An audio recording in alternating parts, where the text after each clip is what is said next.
Hello and welcome to episode 232 of the Money to the Masses podcast with your resident expert as always, Damien Fay, and me, Andy Leaks. Damien, how are you doing? I'm good, Andy. I'm coping in this hot weather, and I'm going to bring this up straight away, and it's probably not fair for friends to gloat among each other, but I'm going to do it today. And me and Andy aren't actually in the same location. So Andy, because of the wonders of our rail companies in this country, we're recording this on a Thursday. So Thursday will inevitably be the hottest day ever in the UK.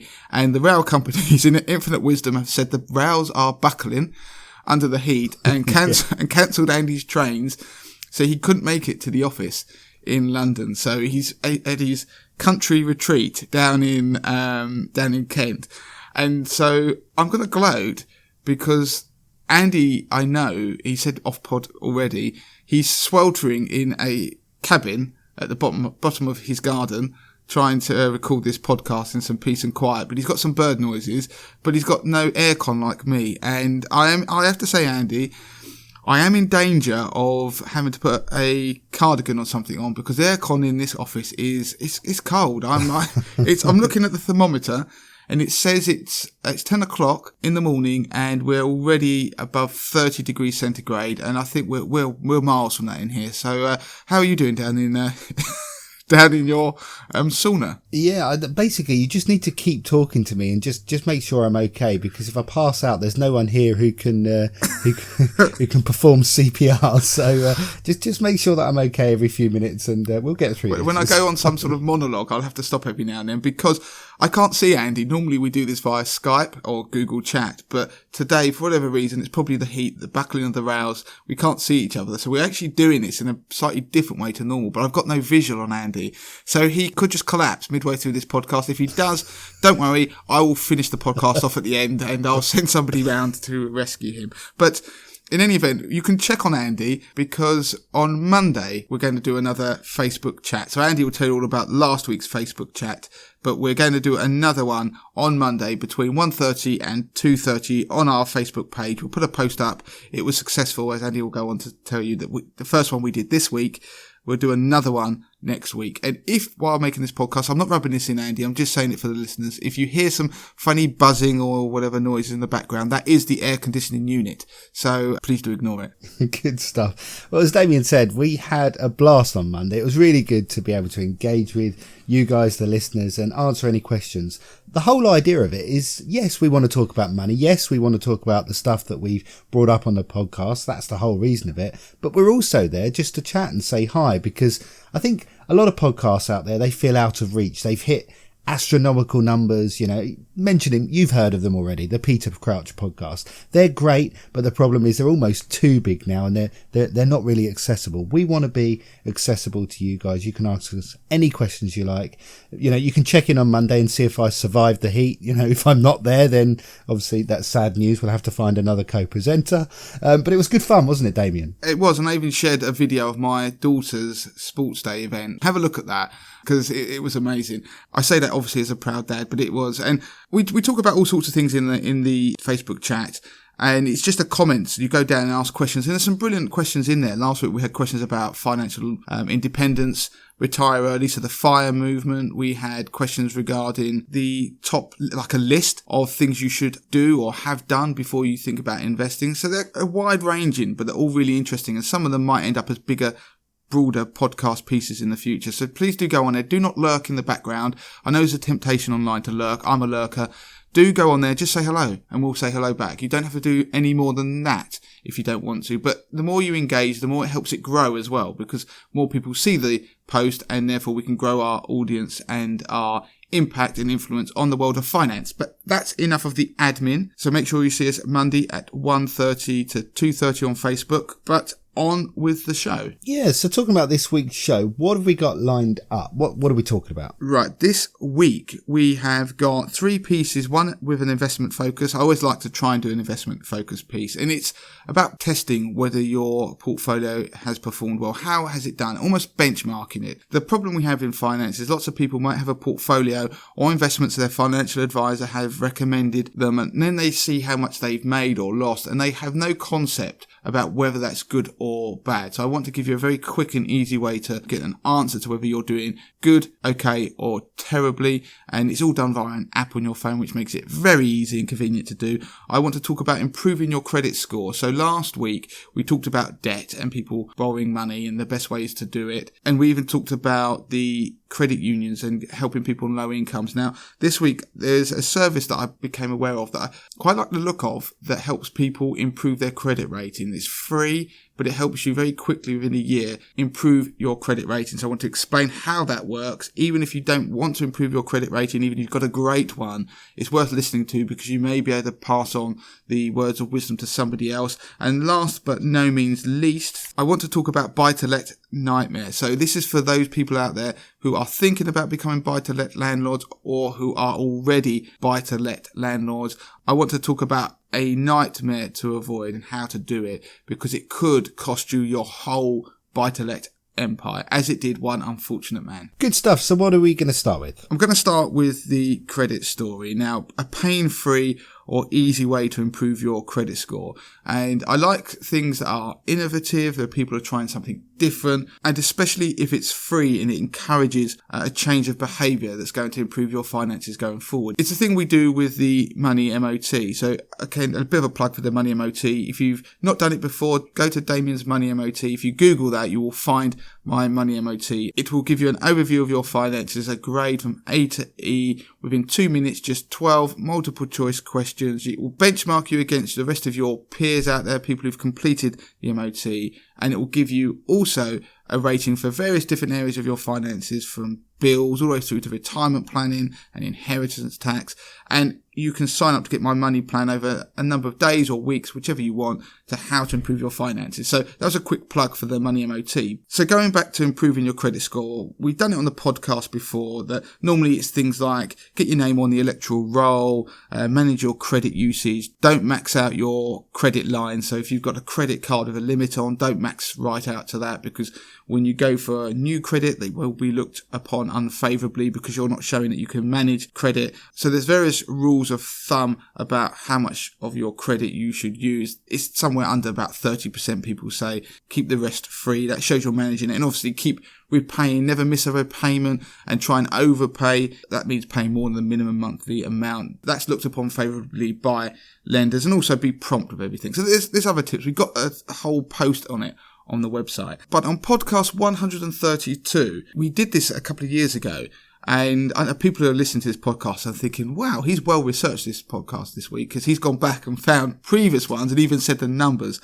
And I'm going to do that again later in another piece. But if you go back to 132 of the Money to the Masses podcast, I talked about something called Credit Improver, and it was a service which allowed you to subscribe. So what it did, you signed up and you paid a monthly amount. And I won't go into the details fully here. You can go back to that episode and listen to it. And I talk about the pros and the cons and what I liked about it, and when it's not really suitable for certain people. But the service works by you subscribing a monthly amount, say for like a year or 2 years. And it's typically about $9.99 a month. And what you do is you get a book sent to you. It seems odd to buy a book of just money tips, but the book is basically, it's just there for them to be able to create a credit line. And what they do is you're just basically paying a subscription for this book that you're not even going to read. You can send it back if you want to, but you pay this service. And what it is really doing is they therefore create a credit line for you. You're paying this credit $9.99 a month, and it's like a loan effectively, and it helps improve your credit score. Like I said, you want more details, go and listen to the previous podcast, but it's a nice service. Well, the guys that created that have come back with a new one that was launched, I think, last year, and it's called Lockbox, and it's LOQBOX. As with all fintechs, they get a word and they make it funky and they misspell it, and then it creates a word like Lockbox. Now, just to start out, it's a free service effectively, which is different to Credit Improver. and it's got a Trustpilot rating of about 8 out of 10. So it shows that people are liking what it does. Now, to explain how it works, it encourages you to save. So let's say you want to save £100 a month. Okay. So you're going to save £100 a month. You commit to saving £100 a month. And unlike most people, when they go to save, they'll put £100 a month away and then they give up. What happens with Lockbox is that you commit to doing £100 a month. So that will work out to £1,200 in a year. Now, what they do is for that commitment, they give you a 0% loan, and then they therefore put this £1,200 in a lockbox, hence the name. So it will have your name on it, Andy, for example. So that will be your money in a year's time, but you can't access it. So what they do is you then pay your monthly savings amount that you're committed to do. So it's actually repaying that loan of £100 a month. So by the end of the year, you've paid £1,200. So that's 12 times 100 monthly installments. You then get the money back at the end of the year. So your £1,200 from that box effectively, and you can then put that into a savings account. So what you've done is you've created a loan agreement for a year because you've committed to pay £100 a month that effectively goes into savings. So that's why it ends up being free, because you're paying £100 a month. In my example I'm using, at the end, there's £1,200 with your name on. But to do that at the beginning, because you had a commitment, they're able to create this 0% loan. Now, you don't need to go into the nuances of how that works. If you stop partway through, then the loan is wiped out. It's not bad on your credit rating, but you have to agree the amount you're going to save at the beginning and how long you're going to do it for. So like a year, 2 years. So you can save between £20 a month and £500 a month. Now, there's no credit check. And the way it gets reported is back to the 3 main credit rating agencies. So that's Experian is one of them. So you can see by doing this and allowing the money to grow, it doesn't really grow because you don't actually earn anything on it. Then after 12 months, you get the money and you can put it into a savings account. But there is a catch, because at the point where you get your money back and they encourage you to put the money into a savings account, then what they do in fact is recommend one of the savings accounts on their panel. Now, if you put the money into one of those accounts, everything's great. You've got a savings pot there which you can use going forward. But if you decide not to use one of the savings accounts that they suggest, then you will be charged a £30 fee to get the money back, and you put it in a savings account of your own choice. Now, the reason that happens is because on the panel of accounts that they suggest, they get a referral fee if you open the account through them. So by taking your money away from them and not putting it into one of those accounts and choosing one of your own elsewhere, they don't get that referral fee. So they will charge you £30, which ultimately is fair enough. That is why the service is free. So it's a slightly different model to the credit improver one we spoke about earlier. I think it's a better one because of the fact that it is able to be free. Now, you may be wondering what happens to your money when it goes over to Lockbox. It's actually held with Barclays. It's ring fenced, so your money should be safe. Now, of course, while there isn't a credit check when you start up Lockbox, so it doesn't impact your credit rating, and as long as you keep paying your money, then you won't have a negative impact on your credit profile. And equally, if you want to stop early, you can, and it won't be negatively impacting your credit profile. But there is one instance where you can get a black mark on your credit report, and that's if you just cancel the direct debits and don't pay the money that you've agreed to without telling Lockbox. So if you want to stop, then do tell Lockbox. It won't be a problem because the way it's all set up with the 0% loan, everything clears itself and you get the money back that you've already paid in. So who is the service good for? Well, it's good for people with poor credit histories, people with IVAs, those who are bankrupt or who have defaults on their credit report. It's bad for people who have lots of debt that they're struggling to pay, and therefore by having another financial commitment, that isn't helping things. They'd be far better off paying down the debt that they have to improve their credit profile. So overall, I think it's a nice idea. It's a service that's going to have a lot of use for certain people. I like it because it's innovative. So they've taken a problem and come up with a different solution that can help people. It encourages positive behaviour, which is the saving element, but it also allows you to improve your credit rating. So overall, I like it because of the innovation. And we need to see more products and services like this out there. And there are people who I know who are real experts on the credit market and the issues that face people with huge debts, and they speak highly of the product. So I respect their opinions. And as I mentioned at the beginning of the piece, there's a lot of positive reviews online via Trustpilot. Oh, before we go on to the next piece, just want to say that we're going to have an article on the website, which is about how to improve your credit rating quickly.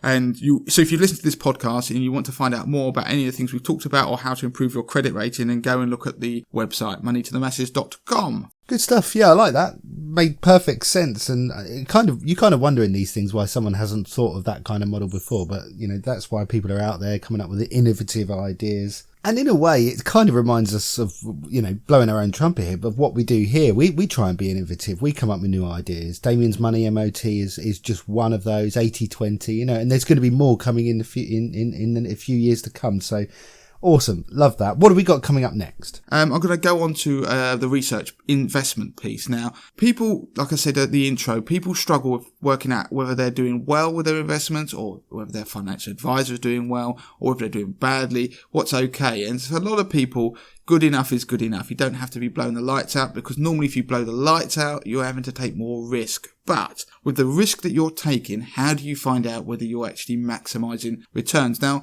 I can't remember which podcast it was on, but I previously mentioned a site called Suggest Us, and it was back ages ago.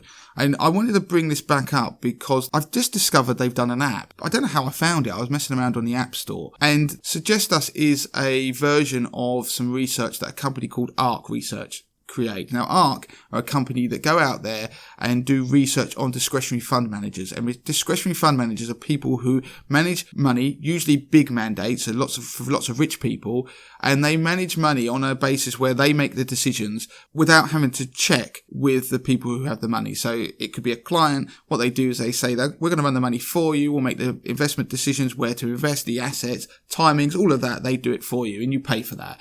And it can be fairly expensive. So it's difficult when you're in those mandates. How do you know with different discretionary managers who run lots of mandates on personal basis for clients? Because you could have a client who decides, I don't like certain unethical investments, so they have to tailor it. So it's a much more tailored experience. How do you know whether one discretionary manager is any good? Now, ARC, they go out there and get anonymized data from all of these different discretionary managers for all of their different clients, individual portfolios and investments, and then they do like a scatter graph and do an average and work out how well each discretionary manager is doing. Now, that's a long-winded way of saying that they know what the professional smart money, I do that inverted comma thing, that annoying thing with my fingers as I say that, the smart money, what they're doing, the big investment banks, what are they doing with client money and how are they managing it? And so they can look at performance and they can benchmark other companies and discretionary managers against each other. And those discretionary managers pay to have that anonymized data because they want to shout about it when they do their marketing, that we do better than X other discretionary managers. One thing to add, they don't look at passives in it. So they don't look at how they do against some passive solutions. And actually they mostly underperform all of those, but that's by the by. And part of that is down to the costs that they have for the high charges. But what they've done, ARC have created this Suggest Us concept where people can get a free report based on what they're investing in, like their own investments, and broadly see how they stack up. So go onto the App Store if you're intrigued about this. Look for Suggest Us, all one word, so Suggest then Us, and you'll find an app. Download it, and what it does, in a couple of quick steps, you put in what currency you invest in. You then, which is the key part of when you want to benchmark, when I teach people how to do it, you then stipulate the percentage equity content that your portfolio has. You don't have to put in individual funds. So if you're investing in a broad range of funds and assets or shares, you just need to work out what percentage of that portfolio is roughly in equities. Now, if you don't know what that is, then 80-20 investor members can go and find the asset allocation tool that I created, which does that for you. So whatever funds you're invested in, it will tell you what your exposure is to equities, but not just that, all types of assets. So if you want to, you can't find a tool that will do that for you because there aren't really any out there. If you're not an 80-20 investor member, go and get a free trial. You can use the tool. I mean, I don't mind. Just you get a free trial. You'll love it anyway, 80-20 investor. The odds are you'll probably stay, and use the tool and it will tell you what your equity content is. Now, if you put that in, let's say your equity content is typically 60%, it will then ask you for the time frame you want to look at. So how long you've had your investment. So if it's 3 years, you can put it down to daily. So you can particular date, that's how accurate it is, then you hit go, or you put in what your return is that you've achieved on your portfolio over that time. You hit go and it gives you a traffic light system of smiley faces, green for good, yellow for okay, and red, an angry looking little face for saying you've underperformed. So you can see versus the professionals where you are. Obviously, I like to say that when I did my own portfolio that I was smashing the green bit, I'm outperforming them, which I'm happy about on 80/20 Investor. And you can do that. You can then ask for a quick check report, which gives you a little bit more information. The whole thing is they're trying to push a service where you go to financial advisors and ask the financial advisors to go, hey, why aren't you outperforming these discretionary managers? And then the financial advisor might go, oh, what's ARC? What do they do? Okay, I might get them into pick discretionary fund managers for me. Ignore all that. That's the aim. It won't really work, but it does give a nice tool for people who are investing, consumers, DIY investors, to benchmark where they are. Now, the last piece I want to mention before we move on to our final part of the show is that's great. You see how you've done. You benchmark yourself to say, right, okay, I'm outperforming, underperforming, and you might want to change things. I just was researching the previous shows, actually, and if you go back to show 63, which was done in November 2015. 2015, I've gone back 3.5 years, Andy. And so this content's evergreen. That's why people go back and listen to loads of the shows. So in that show, I do something slightly different and talk about benchmarking and looking at what you need to achieve going forward. Because so you can see by doing this Suggest Us app, where you've been, what you've done. Then you might want to think about what you're trying to achieve in terms of goals. So what you need to save for retirement. Of course, you can use our pension calculator on the website, which will tell you how much you need to have in your pension pot to give you the retirement you want. You can go to our website and look for the pension calculator and you'll find it. Then you can work out what return you need to get to that pension pot, for example.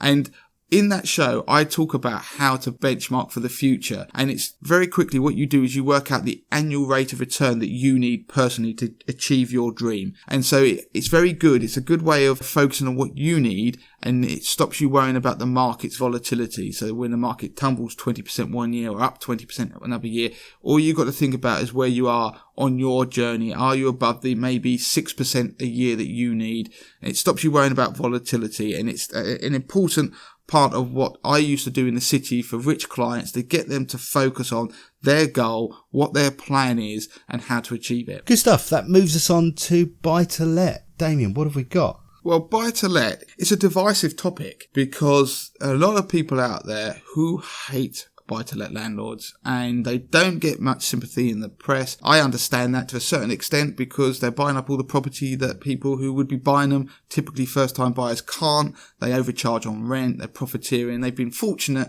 in their life, probably making money from being able to buy their council houses years ago, or even things like quantitative easing. If you have money, the money flows in the direction of the wealthy when they print money. I mean, that's not a rant, I'm just pointing it out. But of course, people are well entitled to buy a property and rent it out for their pension. So I don't have any issue with that. It's horses for courses. But there is a problem for some of them out there that I just want to highlight because there was a story in the press where, like I say, it didn't get much sympathy, but a guy lost his property portfolio. And I don't really care about the sympathy angle or whether you agree or don't agree with it. I just worry about people who are doing buy-to-let, that they are aware of this issue so they can protect themselves. Now, what has happened in the buy-to-let market, because of all the changes that the government brought in terms of taxation and making it less attractive for people to be buy-to-let landlords, there's been a bit of an exit from the market by a lot of mortgage lenders too. So they've got mortgage books. When you say a mortgage book, what it means is all the buy-to-let mortgage loans they have on their business. They decide we're not doing that anymore, we want to leave, so they sell that on to a third party. And sometimes when they sell that on to a third party, it's a non-regulated third party who just take in the money and make a profit. But what it means is they can't lend any more money, or they can't alter the loans that are on there. Now, these entities are called zombie banks, and that's because, like a zombie, they've just got no mind. They're just lurching off into the future. They're just stuck. They can't do anything. Now, if you're a buy-to-let landlord, you could have had some of your mortgages sold to one of these zombie banks, which has implications for you. You'll know about it if it happens, but it can mean that you end up paying higher rates of interest on those loans, that you can't change those loans unless you go and remortgage elsewhere to another lender. But that has issues in itself, because it can mean that you start to have to face new affordability checks, and you may indeed fail them. And that's what happened in a particular case that I saw highlighted in the national press, where a guy couldn't pass the affordability checks on if he wanted to remortgage. So he was kind of stuck with these zombie banks paying slightly over the odds for the loans. And what he did, which was a slight mistake, he fell into arrears on the loans. He missed a payment, which therefore impacted him even more and stopped his options, which what he should have done is perhaps spoken to the lender earlier. But he got stuck, so he couldn't move or change these loans. So he got into a spiral then on his buy-to-let mortgages, where he was paying over the odds, couldn't change them, and he ended up not being able to afford them, which he would argue through no fault of his own, because the original mortgage books were sold on to these lenders who basically, therefore, he was trapped. And he got into a spiral, couldn't pay the mortgages, ended up in negative equity, had to sell the whole lot, and ended up owing the lenders money. So the whole exercise meant that he was owing tens of thousands of pounds to these zombie banks, which therefore his property empire, his argument was, collapsed, not through his own undoing, but because he got sold to a zombie bank where he couldn't change the terms or anything on the loans. He was going to therefore be forced to have to remortgage, which he didn't want to do, and he couldn't do, in fact, because he couldn't pass the affordability checks, and he then went into a doom loop, and it all collapsed. So the moral of this story for anybody out there considering buy-to-let or is a buy-to-let landlord is, of course, you want to avoid arrears, but you diversify your portfolio of properties, so you have different types. But you should also diversify your portfolio of lenders, so you don't become overexposed to one of them, because if they sell their mortgage book, you could find your entire portfolio therefore goes to a zombie bank, which therefore will start to impact your future choices, and in the worst case scenario, as this guy had, could cause the collapse, or be a catalyst at least in the collapse of your buy-to-let empire, and potentially that might be your retirement pot. So a word of warning there, Andy. But it does also raise an interesting question. I'll just finish on this about treating customers fairly. Now, you know that regulated institutions have to treat customers fairly. It's called TCF. And you can have a scenario actually where lenders have a zombie arm. So they don't have an entirely zombie body. They can have a part of their operation that's lending perfectly normally, but they've bought this mortgage book on the side, and it's just therefore an arm of the business which is zombie-like. And so therefore they have customers where they are treated differently. Those in the zombie arm are treated very differently and have maybe worse rates than those are in the normal part of the main body of the business. So again, it raises questions of TCF, which I've not seen answered yet, but again, like I say, it's just something to be aware of. Good stuff. So that's it, we're done for this week. If you want to get in touch with Damien, you can do so. It's Damien at moneytothemasses.com. Twitter, it's at moneytothemasses with a number 2. Don't forget about our Monday chat between 1:30 and 2:30 every Monday now. We're going to be chatting to you guys. Log on to Money to the Masses on Facebook. Just search it in the bar there. And while you're there, why don't you, if you haven't already, like or follow the page, and we'll be there. We'll be answering your questions. You can ask anything about this podcast, previous podcasts, or anything you like about finance, money, or even if it's just to ask us, like Mike did when he was asking Damien and I about our football teams and where we're going to finish this season. Yeah, and I'd have to say that we're always on the hunt for people who do things that are mug-worthy. I've got a pile of mugs in this office that are neatly boxed and waiting for a home.